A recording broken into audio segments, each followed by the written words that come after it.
if it works, and it may And well now, be dangerous. Live from the studios of Freedom's Phoenix, Ernest Hancock.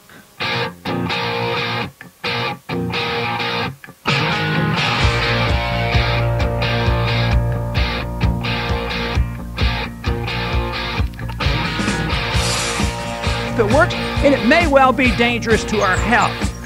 You know, the way I see this, if this doesn't change, I see what has happened to the American people is we have accepted the notion that we should be treated like cattle. Make us safe, make us secure, put us in the barbed wire, feed us, fatten us up, and then they'll eat us. And we're a bunch of cattle, and we have to wake up and say, we've had it.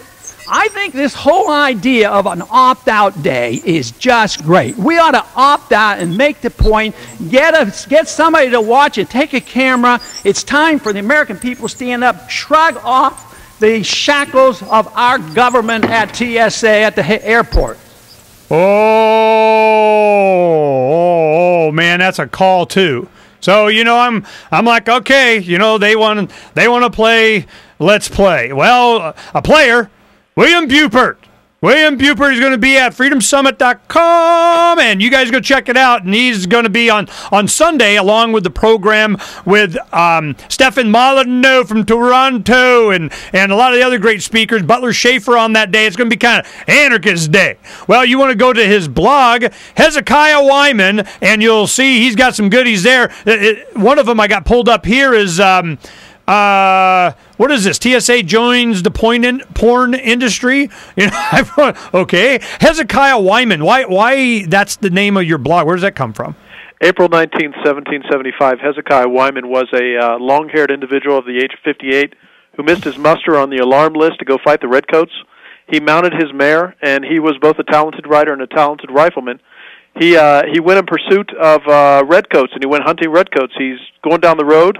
400 meters down the road, he sees a red column coming his way.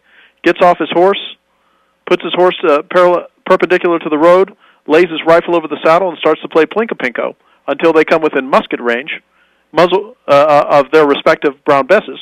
He hops back on his horse, goes a half mile down the road, dismounts again, lays the rifle over the saddle, and continues to do so and continues to harass the British forces for the next 2 days. As a matter of fact, he's mentioned in British Dispatch as death rides a pale horse because of his marksmanship. Wow. So, yeah, you know, this is, you know, okay. You're going to be talking to the people at the Freedom Summit from this perspective. I know we met first time at Appleseed. You were one of the instructors. Yeah. And it's interesting that Appleseed is just about, well, go ahead and explain Appleseed. I found it very refreshing, the entire experience. Why don't you go ahead and talk and tell the audience what Appleseed is? Well, the Appleseed, real quick, and by the way, this weekend I will be at Buckeye teaching another Appleseed Rifle Clinic this Saturday and Sunday, just outside of Phoenix, and any of your listeners are invited to come as walk-ons. We can sign you up. You'll have a great time. It's a 2-day rifle clinic in which we teach marksmanship, and we teach you about the history of April 19th, 1775. And basically what we're trying to get across to folks is that there is a nexus, there is a connection between marksmanship, rifleman skills, and liberty. And the beauty of the Appleseed Project is that I tell the story of April 19th and my other instructors. We never talk about contemporary politics. We never talk about the Second Amendment. As a matter of fact, I'm one of the only instructors probably who doesn't talk about the Constitution because I don't think it's germane to what we're trying to get across. What we're trying to say is that there's this one historical precedent way back in the back yonder of our history that we can go to and we can tell stories to each other around the campfire to show us that true heroes reigned then, that there were men who knew their measure and men, as the founders went on to say, who would put their fortunes, their glory, and their honor to the test, and ultimately, to be free men, they put everything on the line. And that's the beauty of the Appleseed program. Plus, you get out there and you can shoot, and we teach you to shoot better, no matter whether you're a novice or an expert. No, it was very entertaining. It was very instructive. It was low key. There was a lot of women and young people there. They get special discounts for women and children, and and it's just they're free. Yeah, yeah, that's right. Yeah, yeah. And so the thing is it's just, look, you know, a free society. Let me tell you one common thing they have. The people know how to defend their liberty. I mean, that's just the way it is. Because if you don't and you can't, well, then you don't have it. Then you're a slave, and it was so wonderful when I saw that you had finally gotten Stefan to come down here, because as a keynote speaker, you couldn't pick any better. And you and I have discussed the history of enslavement video, free domain radio, and everything. Here I am plugging Stefan, but I think that he is just a wonderful adjunct to the whole liberty movement. But he really clarifies this stuff. He really stands up and says, you know, in the end, if you don't have self-ownership, you don't own yourself, and therefore you are beholden to others. Therefore you are a slave. You know, it really gives the lie to limited government. Well, yeah, okay, you can't just say that without defining that. Okay, the lie of the limited government. It's kind of like an oxymoron thing. Go ahead and define what you're talking about. Well, here, I will define it with a question. That question is this. I offer to anybody, I will buy you dinner if you come to me during the summit on Sunday and come to me after my talk, and you show me an historical antecedent that shows that a government erected itself and did not expand its power, control, and grow larger. Until it just, topples over. Yeah, that's my offer to your entire audience. Show me an historical precedent for limited government, and I'll buy you dinner. I think your money's safe. So what are you planning on doing this TSA thing? You got a plan? I'm not going to fly. I'm just not going to do it. And the conversation we had just a few minutes ago about the police, even if we try to do the right thing, and I hope that you're very careful on opt-out day, they are the victors because they own the print media, they own all the media, they own the federal government and the local governments and such, and they will always do things that only benefit their own expansion and control. Yeah, that's one thing that we tried. I don't know if you knew we had the meeting here with the Phoenix Police. I saw that. As a matter of fact, you sent me the video and I watched it.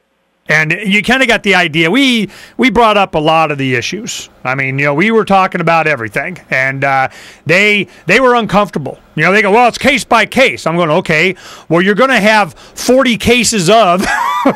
Well, these are people who look at liberty as a case by case because they look at liberty as an exception instead of the rule. Oh, that's such a good way of putting that. Because remember, all cops are simply concierges who are looking to usher relatively free citizens into a less free condition in their cages. Wow, I that's a good way of putting it. Is they see liberty as an exception to their rule. Oh, that's a good one. I'm going to steal that. Oh, please do. Please do. Remember, all governments. Brian Miller stole this from me too because he liked it so much.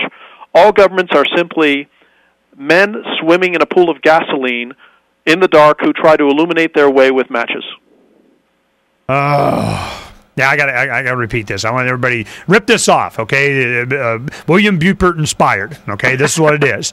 To the authority, liberty is the exception to their rule. Yes, absolutely. Oh man, that's a freaking billboard, man.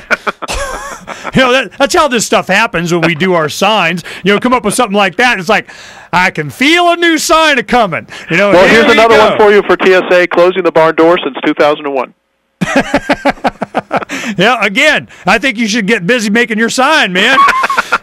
So the Freedom Summit is going to provide you an opportunity to share your thoughts with the people, and I'm just wondering, they come away from this with what? They're going to say, okay, I'm not going to advocate for any government anymore. I want state secession. I want to do away with the state and at all levels. I want to get down to my HOA. I mean, what are you hoping they'll come away with? Oh, Ernie, here's what I'm hoping you do. I hope they come away with all the things you just listed, but what I'm also hoping that you do is that because of what you do for students and allow them to come in at reduced rates, things like that, I'm hoping that what Ernie does is he strikes the match for the new Lysander Spooner, for the new William Wilberforce, for the new abolitionist out there, for the new anti-slavery person who takes it upon themselves to learn, to read, to listen, to really immunize themselves against this statist disease that we have, and in the future ensure that your children and grandchildren, my children and grandchildren, live freer than we do today. To me, that's the mission statement of the Freedom Summit. And we're really happy that you're coming. It's going to make it a much more richer experience for everyone. And Friday, we have a special program. It's $20 for people just to come. It's a kind of a meet and greet, debate forum. And what we'll be talking about? I don't know. Everybody wanted to know. They wanted to know. They wanted to know. It might be TSA. You see why we wait?